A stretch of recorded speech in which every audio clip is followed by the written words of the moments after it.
वैसे भी मैं देर आयत दुरुस्त आयत का कायल नहीं हूँ।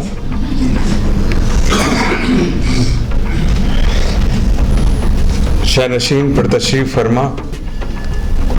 अरकान मजलिस सदारत, चेयरमैन उर्दू अकादमी रहीम साहब, ब्रादर अजीज़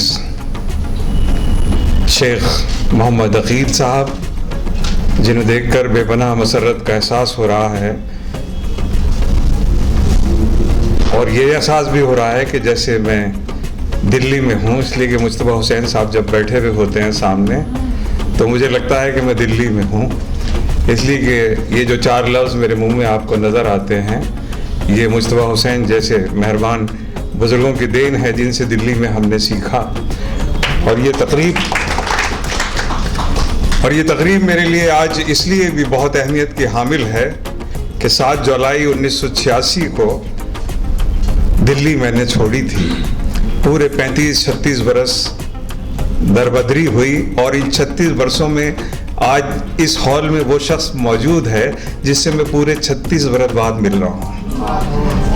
जनाब सैयद सत्तार शाह साहब, जो हैदराबाद के रहने वाले हैं, और हम लोग दिल्ली में एक तालीमी इदारे में तकरीबन 5.5 बरस हमने काम किया था। तो यहाँ आना मेरे लिए कितना फ़ायदेमंद, कितना फ्रूटफुल है, और मेरी खुशी का अंदाज़ा आप नहीं लगा सकते। इसलिए कि रास्ते भर मेरी तबीयत ख़राब थी, ग़ालिबन पसीने आते हैं तो कहते हैं कि वो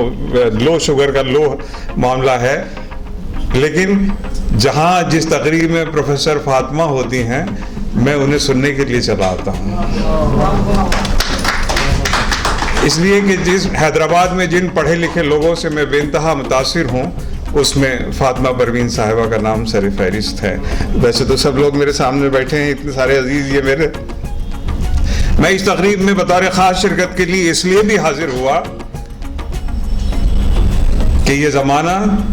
जिसमें हर्जा सराई आम हो गई है, जिसमें अक़ीदे दम तोड़ रहे हैं, जिसमें सियासी नज़रिए पता नहीं किस समत में जा रहे हैं, एक ऐसा अजीब व गरीब सा आलम है कि पता नहीं कि उसका अंजाम क्या होने वाला है, कि जिस सफ़र पे हम चल निकले हैं, ऐसे में कोई शख्स गवाह जैसा अखबार निकाले और अपने इदारियों की ऐसी किताब मुरतब करे जिसका उन्वान ये हो कि सच ही तो है। इस कठिन वक्त में, इस मुश्किल वक्त में सच की आजमाइश है, तो जी चाहता है कि ऐसे शख्स के साथ थोड़ी देर ठहर कर, थोड़ी देर रुक कर, उसके कांधे पे हाथ रख के पूछा जाए। इसलिए कि जब एक ज़माना था ये कहा जाता था कि अगर तो मुकाबिल हो तो अखबार निकालो, यानी कि तोप का मुकाबला कलम से और अखबार से किया जाता था। और जब 90% मीडिया बिकाऊ हो चुका हो, और ऐसे में कि जब हक बात किसी मीडिया के वाले की ज़बान पर ना आती हो, जिन्होंने ईमान फरोशी को अपना शार बना लिया हो, और जो हकाइक को इस तरह तोड़ मरोड़ कर पेश कर रहे हों कि आम आदमी, मुझ जैसा आम आदमी हैरान और परेशान है कि आखिर क्या है, और सच का मुलम्मा इस तरह चढ़ाया जाए, सच को इस तरह पेश किया जाए कि वो जो झूठ है वो सच नजर आने लगे लोगों को, और लोग उस पर एतबार करने लगे। ऐसे मौके पर कोई शख्स जो अपने इदारियों को मुरतब करता है, मैंने प्रोफेसर फातिमा परवीन साहिबा के कहने से चंद इदारियों को पढ़ा, वो किताब मुझ तक नहीं पहुंची। अगर वो किताब मुझ तक पहुंचती, इसलिए कि मुझे बहुत ज़्यादा लंबी चौड़ी तकरीरें करने का शौक़ नहीं है, टू द पॉइंट गुफ्तगू करने का आदी हूँ, और वही बातें कहता हूँ जो मेरे मुताले में और मुशाहिदे में आती हैं। मुझे फाजिल साहब, फातिमा परवीन साहिबा ने आपकी अमली ज़िंदगी और आपकी जद्दोजहद के हवाले से जो बातें बताई हैं, मेरा जी चाहता है कि हैदराबाद में एक ऐसा शख्स है जिसे मैं खड़े होकर सलाम करूं, आदाब करूं, कि जिसने एक पूरी दुनिया आबाद की है अपनी मेहनत से, अपनी जद्दोजहद से।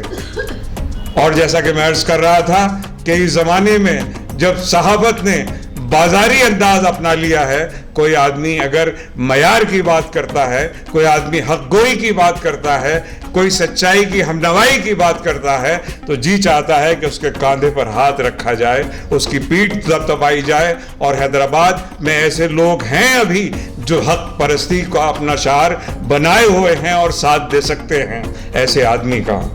میں مبارکباد دینا چاہتا ہوں ان کو. جی تو چاہتا تھا کہ بڑی تفصیلی گفتگو ان کے اداریوں کے حوالے سے کرتا، اس لیے کہ اردو صحافت کی ایک تاریخ ہے مولانا حسرت موہانی سے، جن کا ایک قدم جیل میں چکی کی مشقت میں ہوتا تھا اور ایک قدم جیل میں ہوتا تھا مولانا محمد علی جوہر کے حوالے سے. ایک پوری تاریخ ہے اردو صحافت کی جو زرعی تاریخ ہے، اور اس تاریخ میں حیدرآباد سے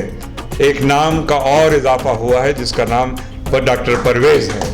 میں ڈاکٹر پرویز آپ کے اداریوں کی اشاعت کے موقع پر آپ کو مبارکباد دیتا ہوں، اور